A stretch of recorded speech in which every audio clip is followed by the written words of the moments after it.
உங்கள் favourite TV ஷோக்களை இனி miss பண்ண தேவையில்லை. ZEE5 இல் முற்றிலும் இலவசமாக காணுங்கள். இங்கேயும் எப்பொழுதும்.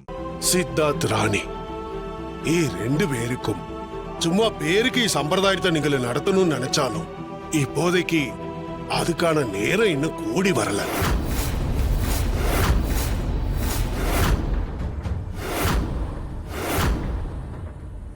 என்ன சொல்றீங்க நம்புறீங்க? அன்னைக்கு நீங்க வந்தப்ப ஒரு ஆத்மா தான் தாலியை எடுத்து கொண்டு வந்து கொடுக்கும், அதுக்கப்புறமா இந்த கல்யாணம் நல்லபடியா நடந்து முடியும்னு சொன்னீங்க. அப்படி ஒரு வேளை நான் ராணி கழுத்துல தாலி கட்டிட்டா எந்த சக்தியாலையும் எங்களை பிரிக்க முடியாதுன்னு சொன்னீங்க.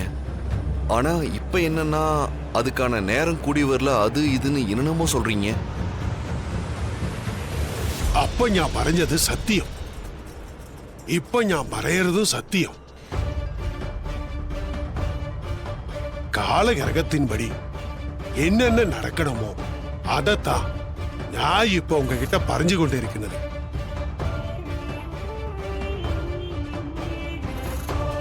என்னது?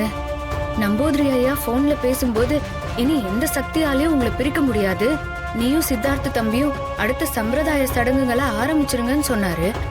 அதுவும் இல்லாம தாம்பத்திய வாழ்க்கையில ஒன்னா ஆயிடுங்கன்னு போன்ல நம்பூதிரி ஐயா சொன்னாரு. இப்ப வேற மாதிரி சொல்றாரு. ஒரே குழப்பமா இருக்குதே.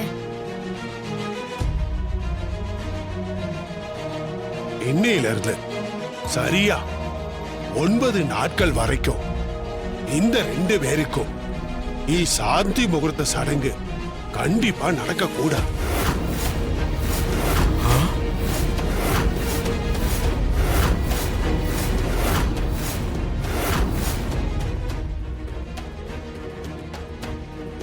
என்ன நம்புதிரி சொல்றீங்க?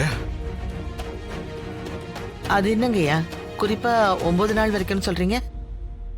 காலற்ற, உடலற்ற, தலையற்ற நட்சத்திரங்கள்ல சாந்தி முகூர்த்தம் நடக்க கூடாதுங்கிறது ஐதீகம்.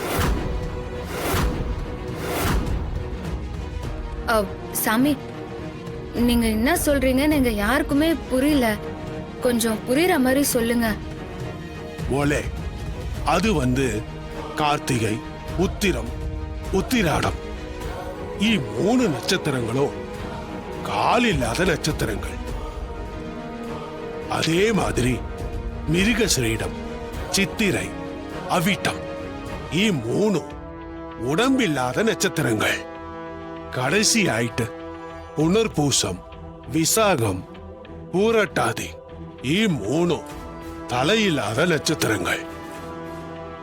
அடுத்து 9 நாட்களும் தொடர்ந்து நட்சத்திரங்கள் வர்றதுனால இந்த நட்சத்திரம் வர்ற நாட்கள்ல சாந்தி முகூர்த்த சம்பிரதாய சடங்கு எதுவும் நடக்க கூடாது.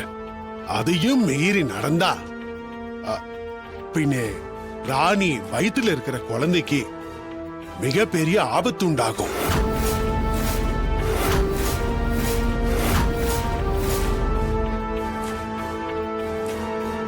என்ன இது? என் வயிற்றுக்குள்ளார இருக்கிற குழந்தை தசாவதானிங்கிறது நம்பூதிரிக்கு நல்லா தெரியும். அப்படி இருக்க சொல்ல அந்த குழந்தைக்கு ஆபத்துன்னு எப்படி இவரு சொல்றாரு? ஏதோ தப்பா இருக்கிற மாதிரி மனசு சொல்லுது. ZEE5 ஆப்பை டவுன்லோட் செய்து அனைத்து எபிசோடுகளையும் இலவசமாக பாருங்க.